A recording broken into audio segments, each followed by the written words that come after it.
Hello, everyone, and welcome to our March monthly mortgage and market update. Nicole, it is so good to see you again. We have so much to talk about, as we always do. I know. And I want to start off with the volatility of this market. We are in the heat of the spring, even though spring just sprung about a week ago-ish. Right. And you and I were talking about this low inventory. We're still, this is a broken record for us. We talked about this during COVID and stuff like that, but I just pulled some numbers from RE Colorado, which is our local MLS. And in the city of Denver proper, the entire city of Denver, we only have 501 active units in the entire city. Now, to break that down even further, if you have buyers, I have buyers, you have buyers as well. If we have buyers looking at under $1 million, we're down to 304. That's it for what to choose from. What are you seeing on your end with this volatility and interest rates and the market and stuff like that? We're seeing, that volatility is swinging buyers around. Now, outside of a buyer who needs to know what they qualify for, right? If the interest rates spike 0.5%, that could diminish what they qualify for immediately. That weekend, they could be going out based on last weekend's numbers or Wednesday's numbers or even Thursday's numbers. And then all of a sudden, Friday's numbers are different. So we know with the volatility, we have to stay in lockstep with our buyers, making sure that they know what the numbers are going into each weekend and each contract writing period. So just double checking that, staying in connection, staying in communication with your lender, and staying realistic, knowing that the interest rates are volatile, but at some point they will settle and we will see lower interest rates and we will see the opportunity to refinance. What we are seeing is a little bit of advantage that the buyers had, which is slipping away, where they could get in before the interest rates did drop and more buyers would come out. Because as you can attest to, we're already seeing multiple offers on those homes that are priced right, staged right, and desirable right away, the first day they go on the market.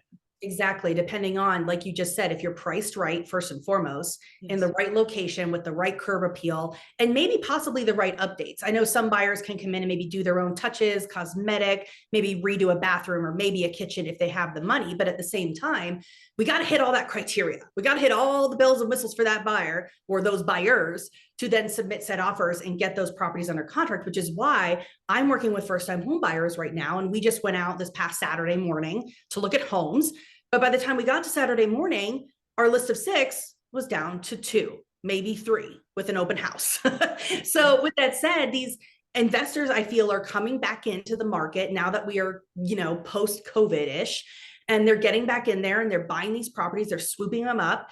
And so it is, while it's tough out there for some buyers, we also need more inventory for those buyers as well. So sellers, but again, to that point though, it's hard for sellers, like we've talked about before, when they've bought the house maybe 2-3 years ago at those lower interest rates. Yes. What we've talked about before, why would they want to buy a house with maybe the same or less square footage for more of an interest rate? So it's just a very volatile market right now that we're all trying to survive. Tell me what's going on with interest rates. I know we had the bank collapse, the SVB stories, all in the media the last couple of weeks. What are you seeing on your end, and how is the mortgage industry doing now? So, that's a great question, because with the banks collapsing, there's been a tightening of liquidity. And so banks are having to go back to regulators, and regulators are measuring their liquidity based on their risk profiles. And some banks aren't able to lend like they were. So we're seeing that some banks are having to restrict what they can offer. I had a client that just came to us that had shopped around several banks and was told yes before, and now was told no, or it was restructured and that deal just simply wasn't the same.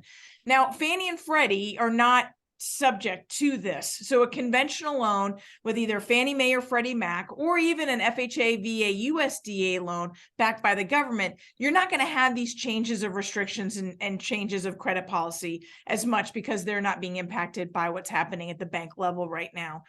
But we are certainly seeing that that's having an impact on how safe some people feel about jumping into a big loan. Some of those first-time home buyers might just wait to see what happens in the market, while others are taking advantage of it. As you mentioned, investors are jumping back in because they know, hey, look, this limited inventory isn't going to go away. You threw out some really extreme numbers to hear that there's barely over 300 homes for sale in Denver, that kind of extreme limited inventory, everybody could talk about a housing bubble all day long, when in reality, limited inventory will keep prices elevated. Now, we might not see the kind of elevation of home prices that we saw the last couple of years. I pray we never do again, but we are not going to see a drop in value either. The investors are figuring that out. They're like, oh my gosh, it might be flat right now. This is the time to get in before it starts picking up again, to secure my position in real estate so that I know that it will continue to go up.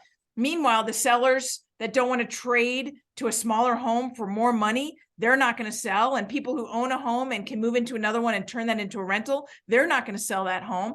So all of these homes are going to stay off the market or be gobbled up quickly, leaving first-time home buyers and that wannabe move-up buyer restricted with their choices, have to go in over asking to get the deal, and have to absorb the volatility in the interest rates to make it work, hoping for a drop in interest rates so that they can refinance, but knowing, and this is where I'll stop, but knowing, because I get on my little soapbox, but knowing that real estate ultimately is the path that gives you the financial stability and financial freedom for years and generations to come, which is why people continue to get in regardless of the risks and regardless of the volatility.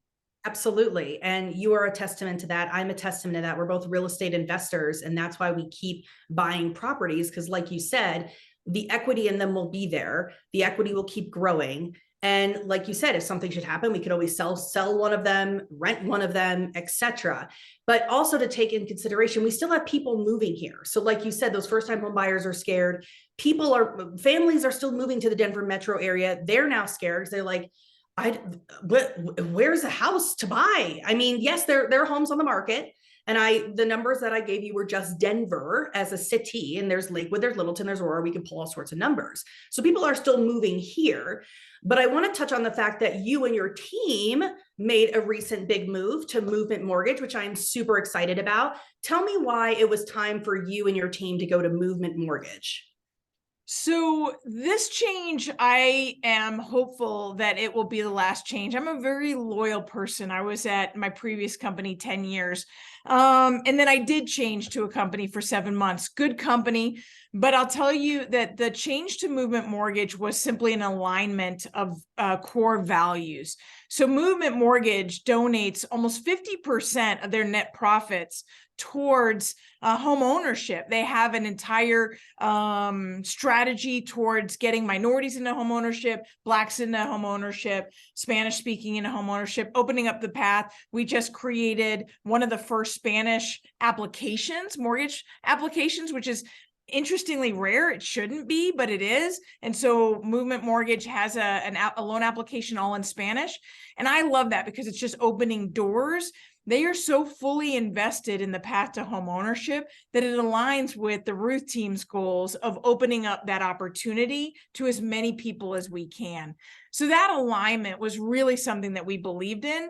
And it was, yes, we can get fantastic interest rates. Yes, we can close you in 7 to 8 days. And we know that 50% of the profits are going back to support youth and home ownership. I'm in. Yeah, absolute no-brainer. So I'm super excited. Can't wait to learn more about your move. I know you and your team are drinking out of a fire hose right now, just trying to get everything done, get everything set up. So we will catch up soon on that. So Nicole, thank you again so much for this update. I really appreciate it. We will catch you next month for our April monthly update. And of course, if you have any real estate needs with Nicole and the Rueth team, or real estate needs with me and lending needs with Nicole and her team, I will have all of our information down below. Give us a call, shoot us an email. We cannot wait to help you find a home, sell a home, and do whatever real estate needs that you need done. Thanks, Nicole. We'll see you next time. Bye.